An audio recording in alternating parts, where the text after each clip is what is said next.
Sakdewa Madang Madang among the Pamba. Oh, real picture. Aru Matamba Ambo of the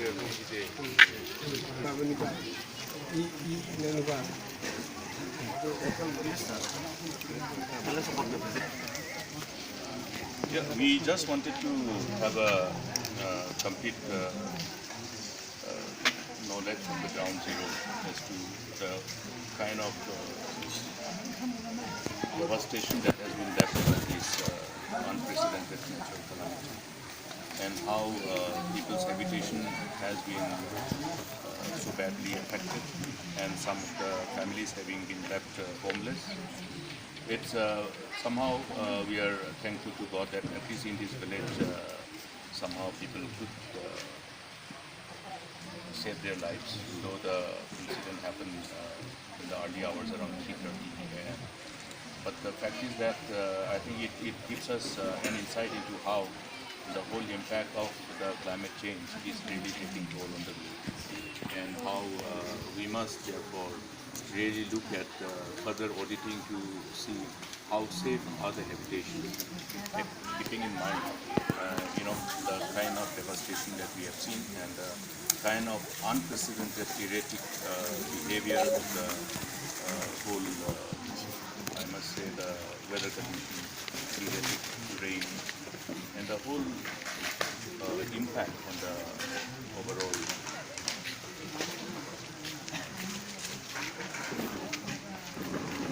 In other words, you can say how this can be an eye-opener for our parents, an eye-opening for our parents to really look at the impact of environmental situation on overall planet, and how collective resolve has to be there to overcome these challenges.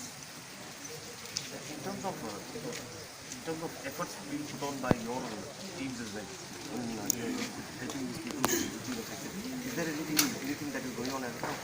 See, what is possible for us is that as far as possible, we can just see how much we can help. The government is expected to respond to a given condition. You are aware that there is a binding obligation from the side of the government. In fact, it's a obligation based on the mandate of your Disaster Management Act 2005 that the authorities under the government must be able to respond as quickly as possible, as promptly as possible, and we expect that government authorities should be able to do more.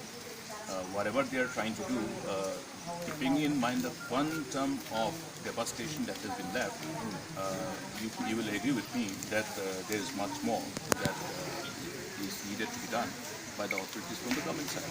If you see even the areas where people are stranded, even after having been very seriously injured due to this calamity, they are not being able to give rather have access to medical amenities, and there has to be drastic measures taken because a situation such as these call for extraordinary measures. Extraordinary situation require an extraordinary measure. Are you actually happy with the efforts of the present government in terms of tackling this problem? I am telling you that given the kind of response that we see, which is visible before us, is that much more is needed to be done by the government. And as I have said, extraordinary situation requires an extraordinary measure. And this is an extraordinary situation where there is no scope for the usual attitude of chalta hai. And I hope the government realizes that the overall approach needs to be further revisited, and we cannot take things for granted. We don't know what is going to happen in the days ahead, how things will unfold, keeping in mind the impact of climate change, how the erratic rain and erratic weather behavior always have lots of elements of surprise before us. Now, one more question, sir. In terms of places like Siju and Rongara, we see this reports of the fact that food is now at a premium, as well as medicines and medical supplies. So So, is there anything that you'd actually ask the government to do as of now? Because this is something people are really facing at the moment. Yeah, see, it's as I have said, it's a legal responsibility of the government. You are talking about the overall requirement of the government to respond to a given situation. You have to go through the overall relevant sections of Disaster Management Act 2005. It's a disaster, and therefore the response is already reflected in the various sections of the Act itself. What is the responsibility of the district authorities? What is the responsibility of the overall disaster management authority? You have a state disaster management authority, of which the chairman is the chief minister himself. And at the district level, you have the district disaster management authority. The chairman of the district level authority is the deputy commissioner. So you have all the wherewithal under your command. How you activate them under a given situation is what is needed as per the law.